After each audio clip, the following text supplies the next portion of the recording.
ये जो भी वीडियो है ये स्पेशली डेडिकेटेड है जो कि 2+ से लेके 5+ ईयर्स ऑफ जावा डेवलपर हैं या जावा बैकएंड डेवलपर हैं और वो स्विच करना चाहते हैं। सो गुड मॉर्निंग आप सभी को।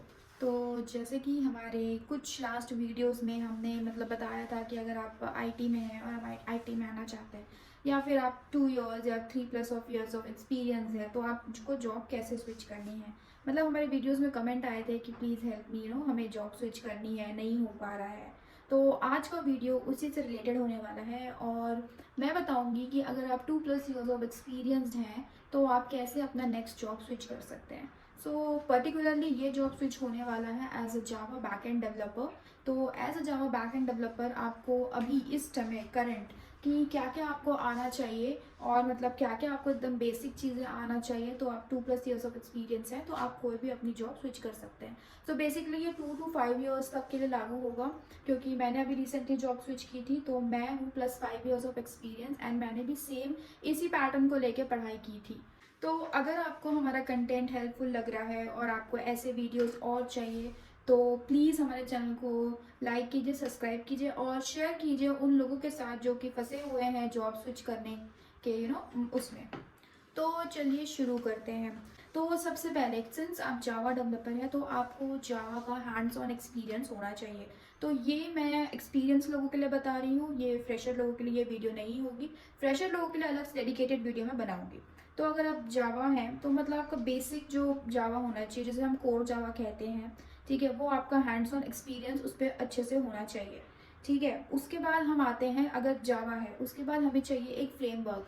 तो जहाँ पे भी जावा यूज़ हो रहा है वहाँ पे स्प्रिंग और स्प्रिंग बूट, जहाँ पे भी पहले स्प्रिंग यूज़ हो रहा था अब वहाँ से धीरे धीरे से उन्होंने स्प्रिंग बूट इंट्रोड्यूस कर दिया है। तो ज़्यादा दोनों फ्रेमवर्क में कोई डिफरेंस नहीं होता है, बस जो स्प्रिंग में हम बहुत कुछ चीज़ें हम XML फाइल्स के थ्रू जो हम हैंडल करते थे वो स्प्रिंग बूट ऑटो कॉन्फ़िगर कर लेता है। तो अगर आपको स्प्रिंग आता है तो आप बस थोड़ा सा मतलब एफर्ट लगाइए, आप स्प्रिंग बूट में भी मास्टर कर लीजिए क्योंकि जहाँ पे भी मतलब स्प्रिंग पहले यूज़ हो रहा था वहाँ पे अब स्प्रिंग बूट यूज़ होने लगा है। सो सबसे पहला जावा में से कोर जावा और एडवांस की मैं बात करें, एडवांस तो खैर उतना वो नहीं होता है, अगर मैं बात करूँ तो फ्रेमवर्क में स्प्रिंग एंड स्प्रिंग बूट। अगर आप स्प्रिंग बूट में काम कर रहे हैं तो आपको स्प्रिंग के भी कुछ कंसेप्ट आने चाहिए, जैसे आपको बेसिक जो होता है ऑटो वायरिंग कैसे काम करती है, उसके जो बेसिक एनोटेशंस है उसका आपको पता होना चाहिए। उसके बाद होता है, अभी एक बहुत पॉपुलर वर्ड आपने सुना होगा, माइक्रो सर्विसेज। पहले सुन रखा होगा कि हम जो पहले हम मोनोलिथिक आर्किटेक्चर पे थे। तो वहाँ पे क्या होती थी, जितनी भी आपके एप्लीकेशन में जितनी भी सर्विसेज होती थी, चाहे मतलब अगर आपका थोड़ा स्मॉल स्केल एप्लीकेशन है तो that is approx 20 to 25 services और may be more than that. ठीक है, तो वो सारी एक साथ डिप्लॉय होती थी। अब क्या हो रहा है, जितने भी मतलब कंपनीज है वो माइक्रो सर्विसेज की तरफ मूव कर रही हैं। तो आपको क्या है ना, उसका बेसिक आर्किटेक्चर आपको पता होना चाहिए। माइक्रो सर्विसेज आर्किटेक्चर के अलग से मतलब एक डिटेल वीडियो मैं बनाऊंगी, लेकिन जो आपको बेसिक है कि भाई वो कैसे काम करती है, कैसे एक दूसरे से सर्विसेज इंटरैक्ट करती हैं और उसमें कैसे हम सिक्योरिटी हैंडल करते हैं, तो ये सब आपको पता होना चाहिए। अगर आप टू एक्सपीरियंस हैं और अगर आपकी कंपनी अभी भी माइक्रो सर्विसेज पे काम नहीं कर रही है, सो आई विल सजेस्ट कि आप मतलब यूट्यूब है या फिर बहुत सारे ट्यूटोरियल्स हैं, मैं उसका लिंक आपको प्रोवाइड कर दूंगी, तो आप वहाँ से माइक्रो सर्विसेज के वीडियोस देखिए एंड उसकी प्रिपरेशन कर लीजिए। नाउ सबसे इंपॉर्टेंट जो चीज़ें होती है for a back end developer वो होती है कोई भी database.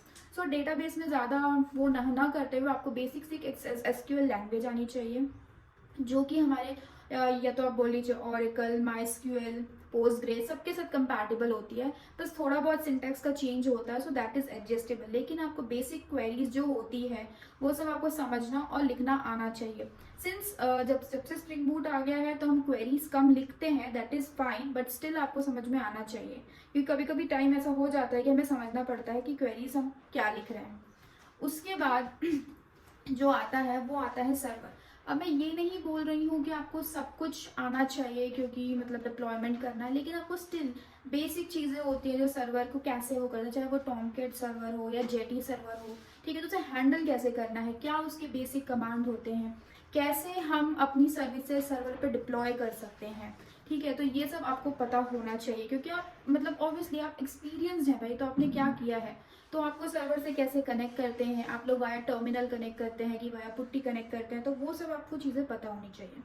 So as experience person से इतना तो बेसिक है कि आपसे वो एक्सपेक्ट करेंगे ही। उसके बाद अगर मैं बात करूँ तो आ जाता है version control. Since version control बहुत छोटी सी चीज़ है, that I know, but still it is like widely asked questions. मेरे से बहुत लोगों ने मतलब पूछा कि हम लोग वर्जन कंट्रोल के लिए क्या यूज़ करते हैं। सो देर आर लाइक 2-3 थिंग्स। पहले एसवीएन था। सो अब जितने भी आई थिंक जहाँ पे भी एसवीएन था वो लोग सब गिट और गिटलैब में माइग्रेट हो गए हैं। सो आपको जो बेसिक से गिट कमांड्स जैसे गिट पुल पुश मर्ज रिबेसिंग और आपको ये सब चीज़ें पता होनी चाहिए। और ये तो हो गया वर्जन कंट्रोल। सो गिटहब और गिटलैब में ज़्यादा अंतर होता नहीं है, तो अगर आपको इनमें से कोई भी आपको हैंड्स ऑन हो, so that is good to go. उसके बाद तो ये सब तो हो गया। उसके बाद आते हैं हम कोडिंग, क्योंकि एज अ जावा डेवलपर आप जा रहे हैं तो आपसे वो कोडिंग क्वेश्चंस तो पूछेंगे। तो जनरली 2+ ईयर्स एक्सपीरियंस हो इतने हार्ड कोडिंग क्वेश्चंस नहीं पूछे जाते हैं। सो आई विल सजेस्ट कि आप थोड़ा बहुत डेटा स्ट्रक्चर्स का बेसिक तो पढ़ लें। अब क्या होता है, जावा में खुद के डेटा स्ट्रक्चर्स होते हैं, तो आप वो चीज़ें जिसे कलेक्शन फ्रेमवर्क भी बोलते हैं, तो आप वो चीज़ें तो अच्छे से पढ़ेंगे। ऑब्वियसली कलेक्शन मतलब सबको आने ही चाहिए। उसके अलावा भी कुछ जो ऐसे डेटा स्ट्रक्चर्स होते हैं आप उसको अच्छे से पढ़ लीजिए। सो ज़्यादा एकदम घुसने की ज़रूरत नहीं है डेटा स्ट्रक्चर में। एज अ जावा डेवलपर लोग ज़्यादा आपसे एक्सपेक्ट नहीं करते हैं, बट या बेसिक एक्सपेक्ट करेंगे। अरे से रिलेटेड हैश मैप्स और मैप से रिलेटेड डेटा स्ट्रक्चर्स हैं वो आप पढ़ लीजिए। तो जैसे कि मैं आपको बता रही थी कि डेटा स्ट्रक्चर, सिंस जावा के पास खुद का कलेक्शन फ्रेमवर्क है तो इतना वो नहीं है, बट स्टिल आपको थोड़ी बहुत कोडिंग की प्रैक्टिस करनी पड़ेगी। अरे से रिलेटेड स्ट्रिंग मैनिपुलेशन से रिलेटेड क्वेश्चंस होते हैं। एंड आई विल सजेस्ट कि आप जनरल जो आपका कोडिंग स्टैंडर्ड है वो आप जावा 8 को ध्यान में रखते हुए करें। जावा 7 से जावा 8 में there is a huge difference which came, that is of stream API. So आजकल की जो इंटरव्यूअर्स है वो आपसे एक्सपेक्ट करते हैं कि आप स्ट्रीम को लेके ही कोडिंग करें। सो आप उस चीज़ का ध्यान रखें, और जो भी अपनी कोडिंग की प्रिपरेशन कर रहे हैं वो स्ट्रीम एपीआई एंड जावा 8 के जो फंक्शनल इंटरफेस है वो सब कॉन्सेप्ट को लेके ही करें। So it's a good impact on interviewer also कि वो उनको लगता है कि हाँ भाई आप मतलब आप प्रोफेशनल हैं, आप जावा 8 यूज़ करते हैं। सो वो एक प्लस पॉइंट है आपके कोडिंग के उसमें। उसके बाद हम बात करें, so as a 2 years of experience I think इतना प्रिपरेशन काफ़ी होता है। लेकिन आप जब 3+ है 4+ हैं एंड आपका एप्लीकेशन अगर क्लाउड पे डिप्लॉय है, अगर आप अपने समरी में ये बोल रहे हैं कि हम क्लाउड बेस्ड एप्लीकेशन है, सो कहीं ना कहीं आपसे ये क्वेश्चन ज़रूर होगा कि ओके फाइन, तो आपको कौन सी क्लाउड में जो सर्विसेज है सबसे पहले आपसे पूछेगा कौन सा क्लाउड यूज़ करते हैं। इधर इट इज़ AWS और GCP। उस हिसाब से आप उनमें क्या क्या सर्विसेज हैं तो आपको ये सब चीज़ें पता होनी चाहिए। So that is just an added advantage. अगर आपको वो नहीं भी आता है तो मतलब कोई इतना प्रेशर लेने की ज़रूरत नहीं है। आप ऑनेस्टली उन्हें बता सकते हैं कि ठीक है मुझे मतलब there is a team which handle this deployment activities हमारे कंपनी में, ठीक है। सो क्लाउड में वही है, AWS GCP दोनों ज़्यादा डिफरेंस नहीं होता है, थोड़ा बहुत जो होता है, बट आपको बेसिक क्लाउड का वो समझ में आना चाहिए कि भाई उसकी वर्किंग क्या है। अगर AWS में है तो उसकी S3 बकेट हम यूज़ करते हैं, तो कौन कौन सी सर्विसेज है, एप्लीकेशन उस पर डिप्लॉय कैसे होता है, कितने स्टेजेस हैं, मतलब प्रॉड QA है, या फिर कितने स्टेजेस पे वो एप्लीकेशन होता है, तो ये सब आपसे पूछा जाएगा अगर आपने बोला कि you have somewhat exposure to cloud. Now coming to UI। So basically ये सेक्शन उन लोगों के लिए है जो कि फुल स्टैक डेवलपर हैं या फिर as a full stack switch करना चाहते हैं। सो अगर आप बैक एंड डेवलपर हो तो ये सब चीज़ें भी हैं तो आप स्विच कर सकते हैं, बट स्टिल अगर आपको थोड़ा बहुत UI एक्सपोजर है, जैसे कि UI में सबसे बेसिक आता है जावास्क्रिप्ट। सो अगर आपको जावास्क्रिप्ट का थोड़ा बहुत नॉलेज है then you can go for any of the framework which is Angular और रिएक्ट। सो जनरली अभी जो है ट्रेंड में वो रिएक्ट है, but still many companies will search for specific Angular developers. So आपको जावास्क्रिप्ट / टाइपस्क्रिप्ट फॉर एंगुलर, ये आपको थोड़ा बहुत एक्सपोजर होना चाहिए अगर आप एज अ फुल स्टैक वो करना चाहते हैं तो। और आपको कोई एक फ्रेमवर्क पकड़ना पड़ेगा, जैसे कि आप रिएक्ट को पकड़ रहे हैं कि एंगुलर को, that depends on your interest, और जैसा भी आपका है तो वो आप पे डिपेंड करेगा। इन दोनों में से एक आप वो कर लीजिए, देन यू कैन इतने एक्सपीरियंस के साथ I think you can just go for an full stack developer, और इसके अलावा आपको कुछ वो करने की ज़रूरत नहीं है।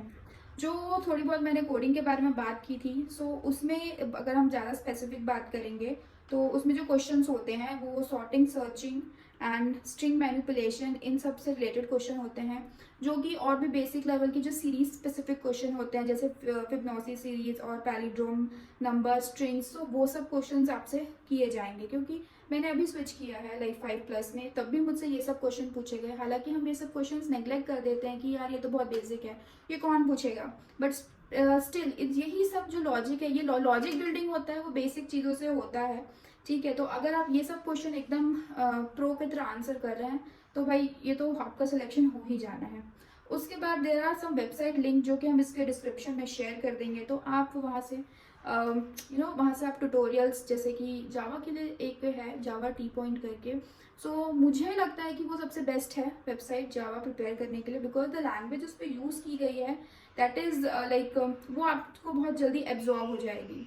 सो as a Indian I do feel कि Java T point is the best, but still आपके पास कोई दूसरी वेबसाइट है सो आप उसे रेफर कर सकते हैं। And one more thing, for spring and spring boot के जो एनोटेशन है और या फिर उसकी टोटल वर्किंग के लिए आप उसकी ऑफिशियल डॉक्यूमेंटेशन जो कि स्प्रिंग प्रोवाइड करता है, आप वहाँ से एक बार रेफर कीजिए। और किसी भी चीज़ का लाइक कोई भी चीज़ आप पढ़ रहे हैं तो एक बार उसका ऑफिशियल डॉक्यूमेंटेशन ज़रूर रीड करें। There are so many things जो कि हम मिस कर देते हैं। ठीक है, तो उसके लिए आई विल रिकमेंड कि जैसे उसका कोई भी एनोटेशन है, ठीक है, स्प्रिंग का, तो उससे रिलेटेड आप उसका ऑफिशियल डॉक्यूमेंटेशन ज़रूर पढ़ें। सो ये सारी चीज़ें हैं। बाकी ये है कि फ्रेशर में ये सारी चीज़ें लागू नहीं होती है, तो उनके लिए एक स्पेशल डेडिकेटेड वीडियो मैं अलग से बनाऊंगी। ठीक है, कि अगर आप फ्रेशर हैं तो आपको कैसे प्रिपेयर करना चाहिए। तो फ्रेशर में ना बहुत सारी चीज़ें बदल जाती हैं, जैसे कि इतना सब आपको से नहीं एक्सपेक्ट किया जाएगा। वो अगर आपसे कुछ एक्सपेक्ट करेंगे ना, तो सबसे पहले तो उनका क्वांटिटेटिव और एप्टीट्यूड टेस्ट ही हो जाता है। सो कुछ फ्रेशर के लिए अलग वीडियो होगी, दैट इज़ फॉर श्योर। सो ये वीडियो हम यहीं पे वाइंड अप करते हैं। तो अगर आपको इस चीज़ से रिलेटेड कोई भी डाउट है तो आप प्लीज़ कमेंट करिए हमारे वीडियो में, हम आपके कमेंट का ज़रूर रिप्लाई करने की कोशिश करेंगे। और आपको और ज़्यादा डाउट है तो प्लीज़ कमेंट करिए, सो हम एक लाइव सेशन करेंगे, उसमें आपके जो भी डाउट्स हैं तो आप हमसे लाइव पूछ सकते हैं। ठीक है, सो अगर अगर आपको लाइव सेशन चाहिए तो कमेंट कीजिए, हमें बताइए। So will plan a live session on next Saturday और संडे, जैसा भी होगा तो हम डेट आपसे शेयर कर देंगे। और जो मैं तो फिर से रिपीट करूंगी कि जो भी लोग जॉब स्विच करने का सोच रहे हैं, because this is the high time and this is the right time. क्या होता है, जब जैसे ही न्यू ईयर होता है तो कंपनी के पास एक नया हायरिंग बजट आता है, तो इस टाइम पे कंपनियां मैक्सिमम हायर करती है फ्रॉम जनवरी टू आपको फर्स्ट क्वार्टर जो रहेगा टू सेकेंड क्वार्टर तक। थर्ड क्वार्टर और फोर्थ क्वार्टर में हायरिंग थोड़ी कम हो जाती है। So this is the right time. तो आपको कोई भी डाउट है, कुछ भी है, आप हमारे चैनल पे कमेंट करिए, आप वीडियो पे कमेंट करिए, हम आपका रिप्लाई करेंगे and will try our best to help you out.